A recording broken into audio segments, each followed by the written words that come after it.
Why are we wearing these shirts again? Wednesday. It's National Day of Action. Hello, everyone, and welcome to the August 22nd regular town council meeting of the town of Vegreville. You can all probably see we're wearing our We Stand With Ukraine t-shirts, and Councillor Rudick is going to tell us why.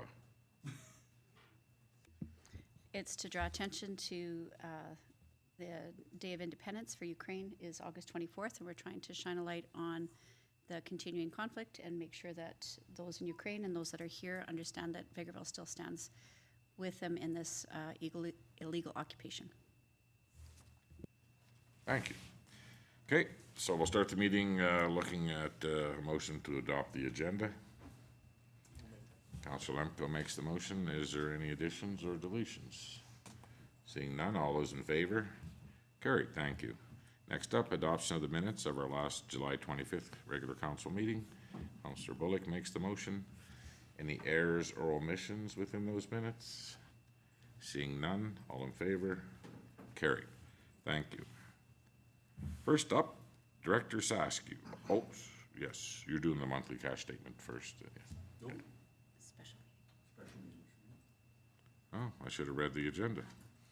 So we have to pass the minutes of the special meeting. Councillor Barry makes the motion. Thanks for making me look dumb. Thank you. Was there any errors or omissions within that set of minutes? Seeing none, all those in favor? Carried. Thank you. Now we'll go to Director Saskew. Thank you, Worship. This is the monthly cash statement for the month ending July 31st, 2022. We started the balance at the beginning of the month with cash and savings of $13,314,000 and ended the month with $12,970,000. So $343,800 net decrease in cash. Major sources of cash in the month were FCSS quarter 2 payment for about $50,000, proceeds on a sale of 2 Foxview lots, as well as an ISIP grant payment for $525,600.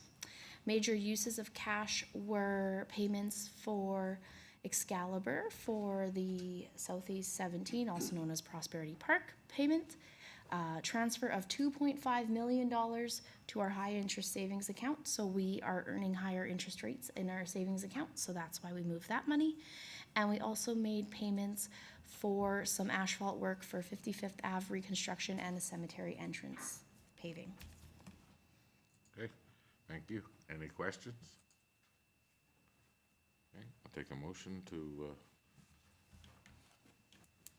Councillor Rudick makes the motion to approve the monthly cash statement. All those in favor? Carried. Next up, Director Saskew again.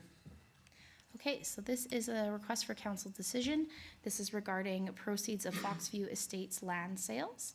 So the proposal is to approve the transfer of net proceeds to Foxview Estate land sales to the Land Development Reserve. So this is proposed by me. The background on this is the sale of Foxview lots land parcels are not budgeted amount due to them being unpredictable as to when we're going to sell. The net proceeds of land sales at Foxview Estates result in a surplus in the current year budget due to this. To date, the net proceeds of Foxview Estate land sales amounts to $195,000 approximately.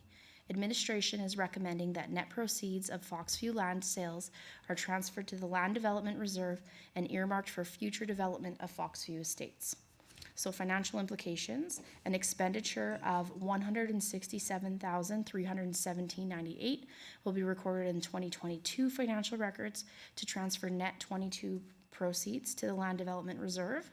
And then 2021 included a transfer of $27,360. So that's a total current value of $194,678.18. So communication, senior management will be made aware of the reserve balances and future transfers. And the recommendation is that Town Council approve the transfer of net proceeds of all current and future Foxview land sales to the Land Development Reserve, earmarked for future development of Foxview Estates. Thank you. Look for a motion for the recommendation.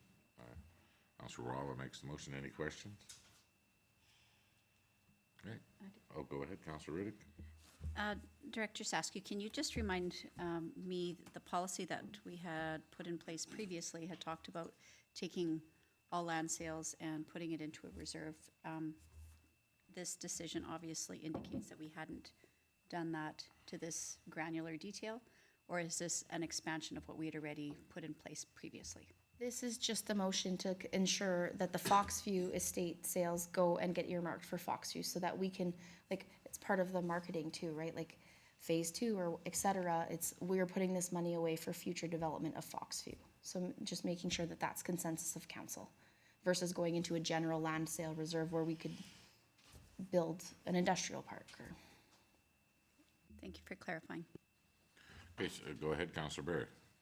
Yeah, thank you, Your Worship. Just one question. When it refers to future land sales at Foxview Estates, how far into the future? Are we just talking phase 1, phase 2?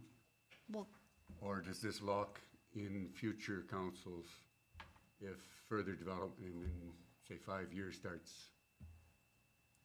Would those also be into this reserve? I'm just looking at the term future undefined. Are we only referring to phase 1, phase 2? Because that's all that we've planned so far. Well, they can always repeal a motion too. Yeah. If we get into phase 3, 4, 5, then they can determine what those proceeds would go to at that point too. Well, and I think right now with the other land reserve that we have, for us to move forward and to be ready by next spring, we need to draw some money. And if we have some money set aside only for Foxview, we can start engineering and stuff out of that account already.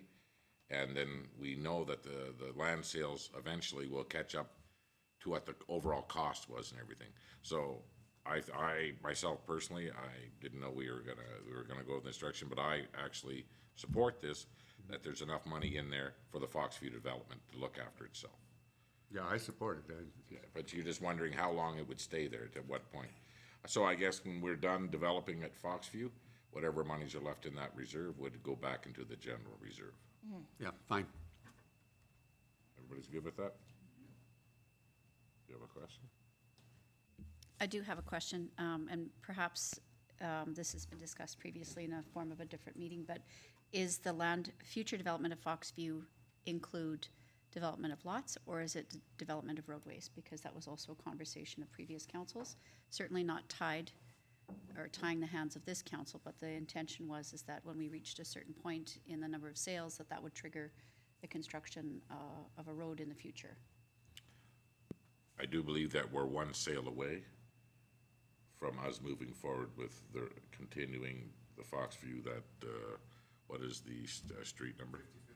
55th Street is what the previous council had made a motion that when we did, and what we were doing was showing good faith to those who were looking at lots, that there would be another access in and out of that development.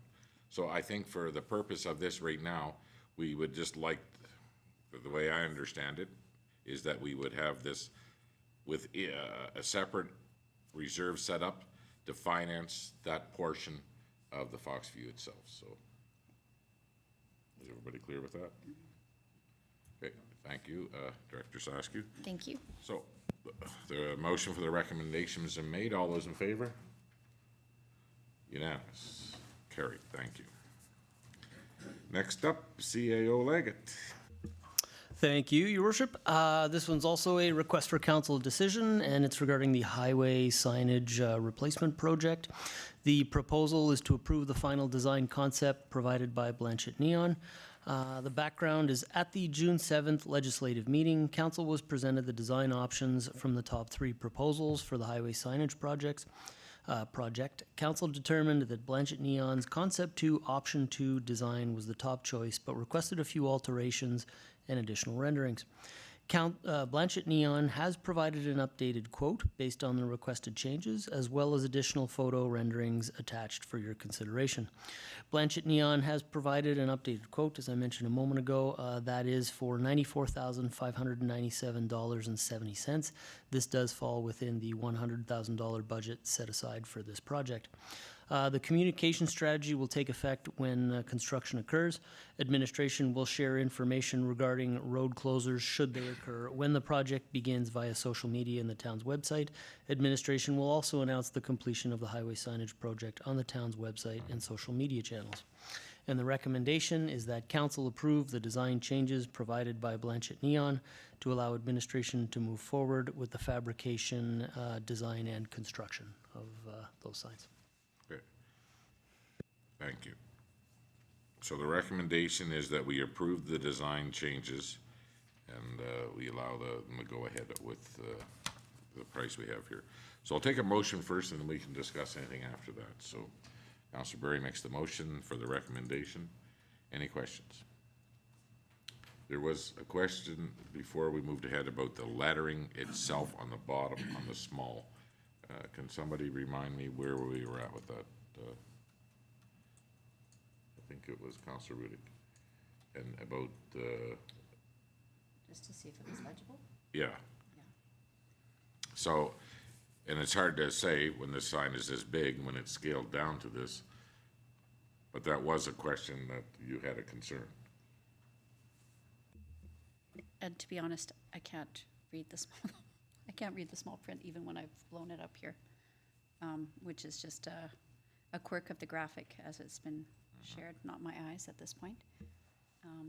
But we, go ahead, Thanks, Your Worship. So just speaking to the lettering at the bottom in the orange bar, it states the home of the world's largest Pasenka, Ukrainian Easter egg in brackets down below. and this is all in reflective paint. Yes. So, And that was it was- the color before that was the problem? We didn't think that that was gonna be, readable? Go ahead. I think, yeah, I can't remember verbatim, but I think my concern was the color of the white on the yellow would have been difficult to see, whereas the black ideally should be more visible. That's exactly what it was.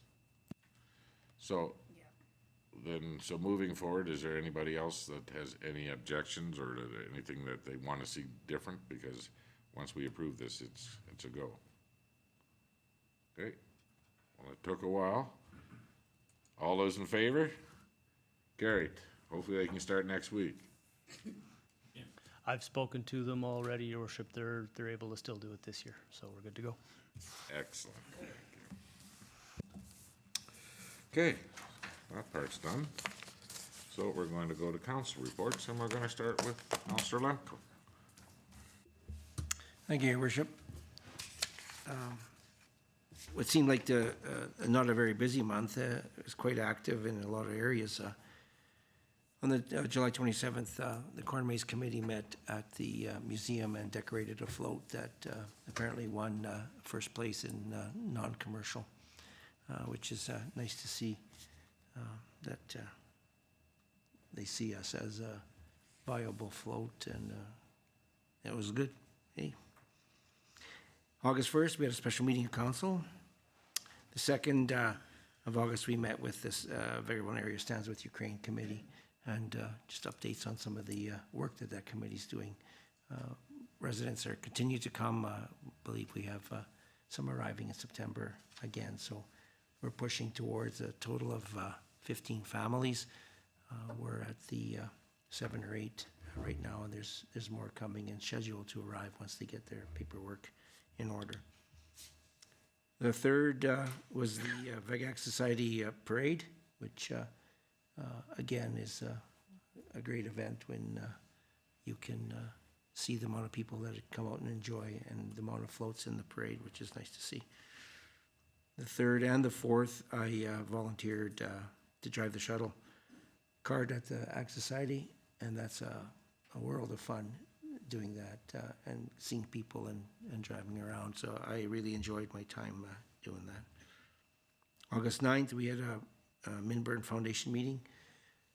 The majority of the meeting was centered around a business model and a plan for the possible expansion, level of care of the Homestead Lodge, and the strategies that we need to put together with that. I believe, Tanine, if you can, Councilor Rudick, if you can help me with the name of the lady that was there with the, I'll let you report it in years if you can find it.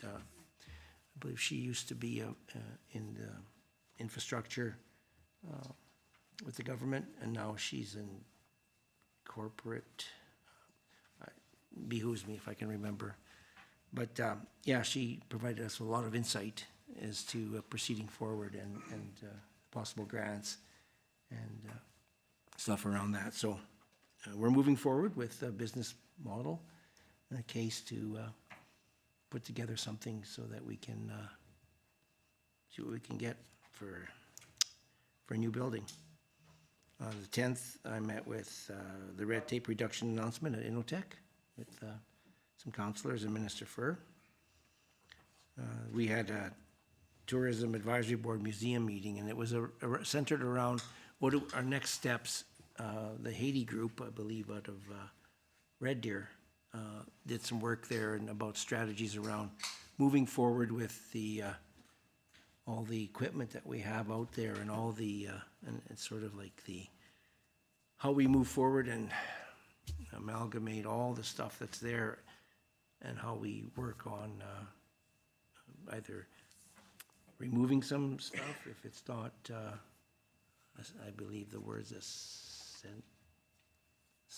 ascension or, anyway, what we got to do, if it's categorized, we can't just take it to the scrap yard.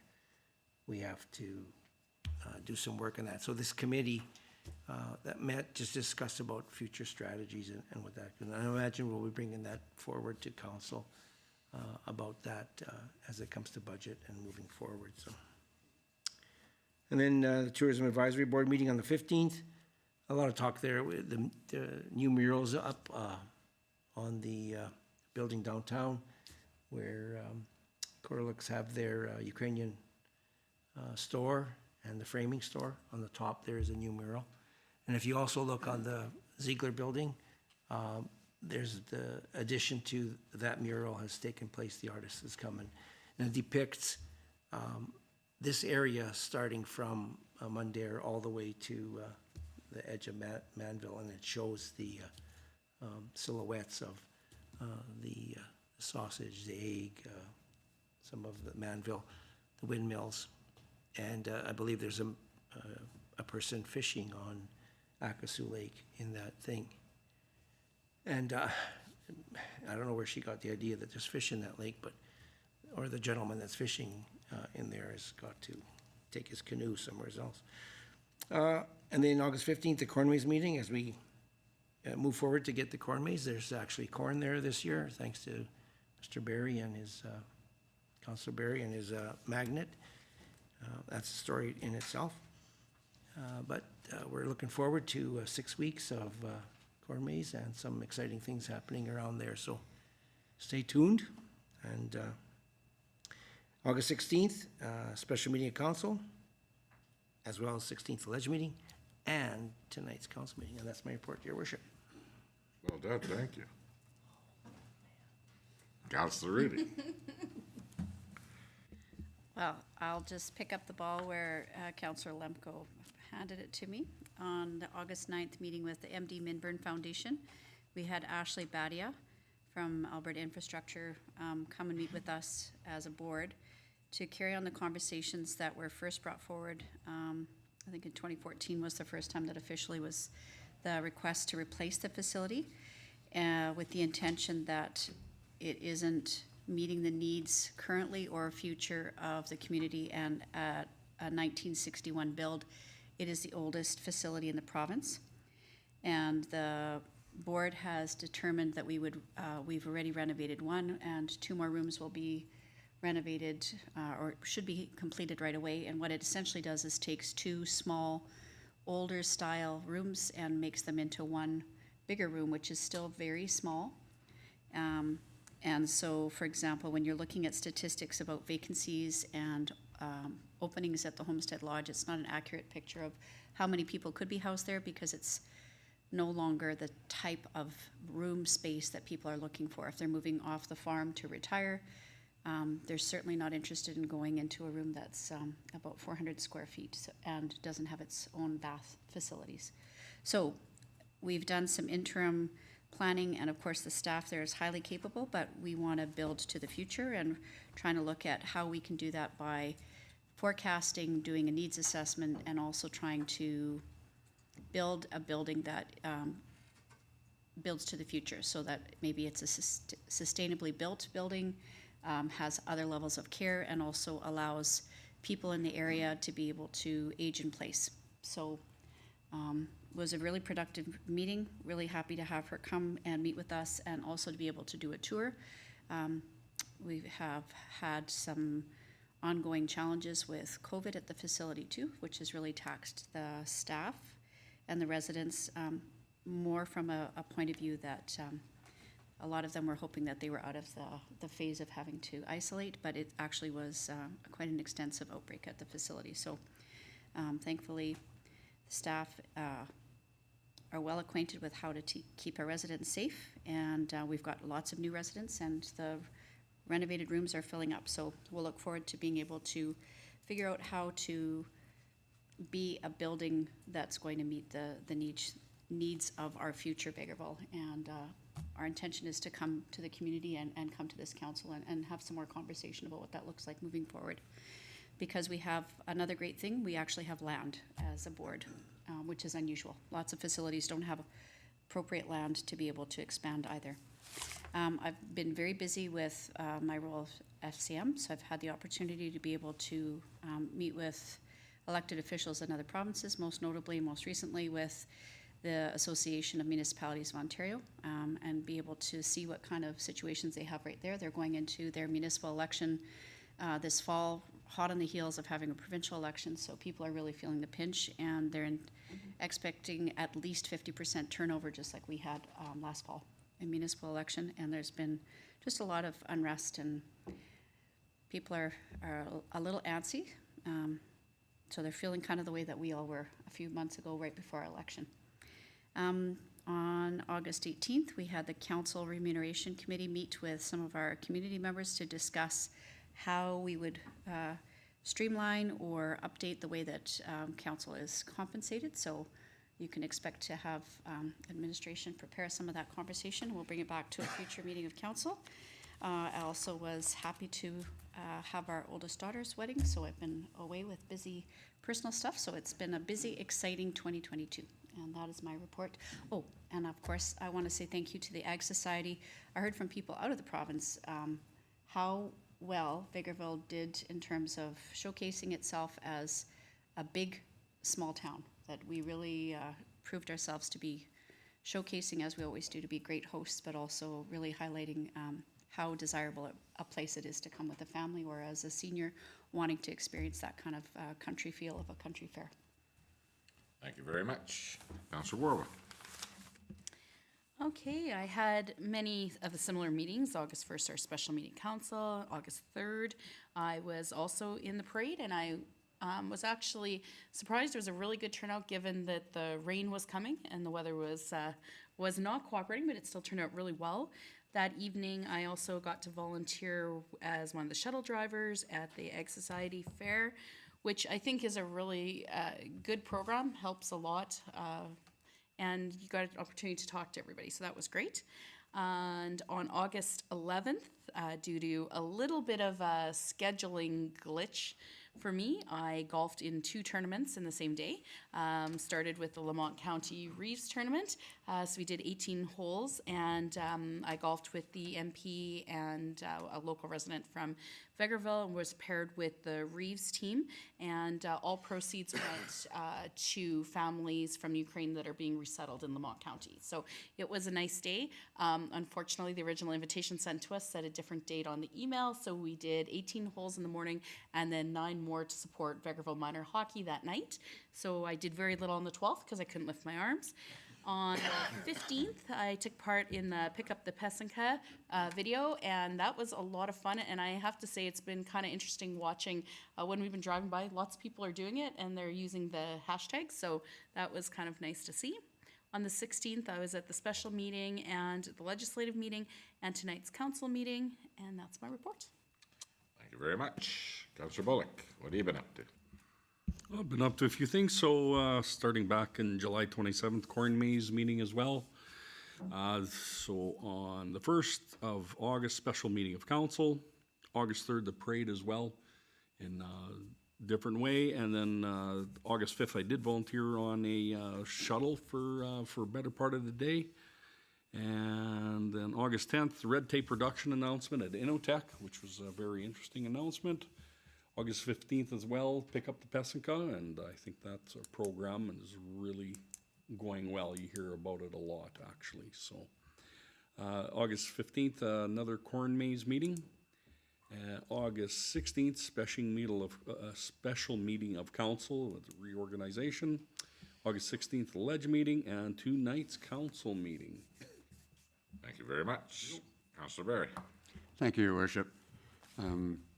I also was involved in most of these other meetings, so I won't discuss them at all.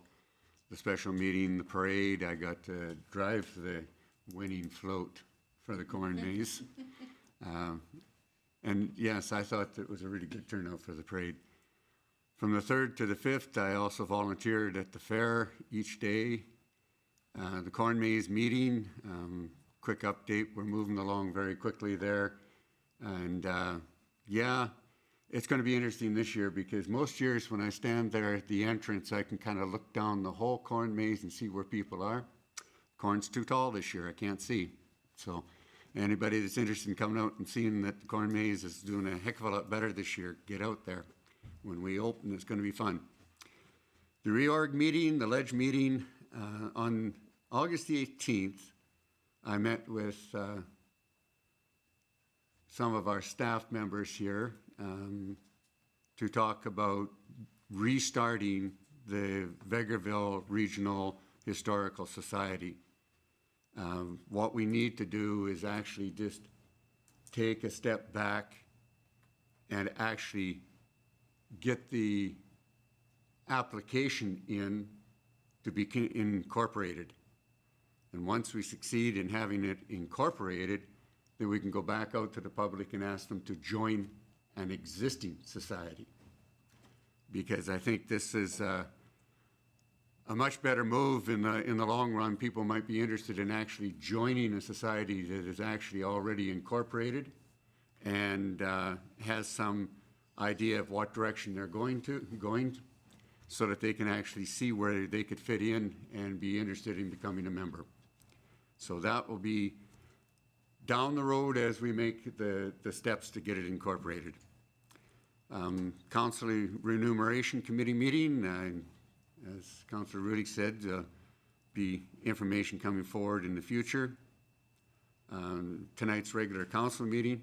And I just want to throw out kudos to His Worship and Councillor Lemko and Councillor Bullock for some repairs that I understand they made to a couple of boats, because on 2 different time periods of the day on Sunday, all 3 boats were out and being used. So it was really nice on a beautiful day to see the Borrow the Boat program back in full gear at the park. And that's my report. Thank you. Thank you. Okay, so myself personally, getting around a little better now. So on July the 27th, I went to Bruderheim and had a tour of the Canadian Rockies hemp new facility out there. They have 2 different styles of decorticators in there. They're not up and running yet, but it was nice to take a look at their operations there and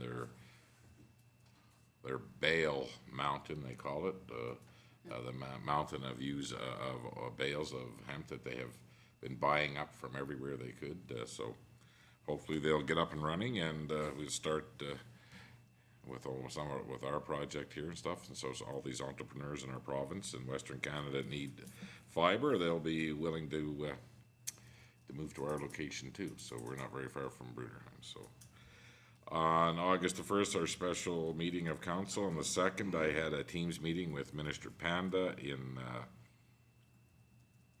transportation, our MLA, and we talked about our application under the wastewater grant. And he said that there was about 65 applicants over what the money was. We didn't qualify at that time. Not that we didn't qualify, we didn't make the list. So it opens again on November 30th. I explained to him countless times about the situation that Vegreville's been put into with the RCMP and some MSI money that had to be allocated on the province's behalf in their portion. I think he said, "Are you trying to shame me?" Because he was Minister of Infrastructure at the time. But he said he was willing to take it to a couple other ministries and back to and to see if he could find us something else, and in the meantime to make sure we're pushing ahead with this project, and that there's no penalty on the grant side if you already pre-start. So it was a very interesting conversation, and Minister Pand is new, but he came from infrastructure over to transportation. And August the 3rd was the parade, and it was nice to see everybody out, and it was a nice walk, even though it was a little damp. And then the opening ceremonies later that day. And August the 4th, I had another meeting with a site selecting group. They're based out of Chicago, and they have an operation that's just opening in Finland right now. So we toured them of our park and surrounding area, and they filled in a lot of questions that they were asking, and they hopefully will be getting back to us here shortly. So that's a couple of the site selectors that have come to town now and taken a really good look at what we're offering here. On August the 5th, we had a Prosperity Industrial Park update through Director Lefebvre and his staff and IDMP and myself and CAO Leggett. So we found out where we're at right now with some re-engineering and some things that are going to be needed to move forward on that project. So, and it was a very good meeting. On the 5th, that afternoon, introduced our new manager of Parks, Rec, and Facilities, Dan, and their CAO to the staff and the management at Advantage. And we looked at a couple of things that we had asked for coming up in this budget, and some projects that we were looking at and where they were at those. So it was a very good meeting. On the 10th, I too attended the announcement from Minister Furr at the Alberta Initech and about the red tape reduction moving forward between private business and the research that's being done there. So it was nice to see her again. We had met her once before. On the 15th, there was I picked up the Pasanka video, and even people in my hometown of Nova Scotia are saying they've seen it. So everybody's famous here now. So the 16th, the reorg meeting and the LEDS meeting that followed. Tonight I had a meeting on Teams with the John S. Batouk Water Commission. Tonight's council meeting.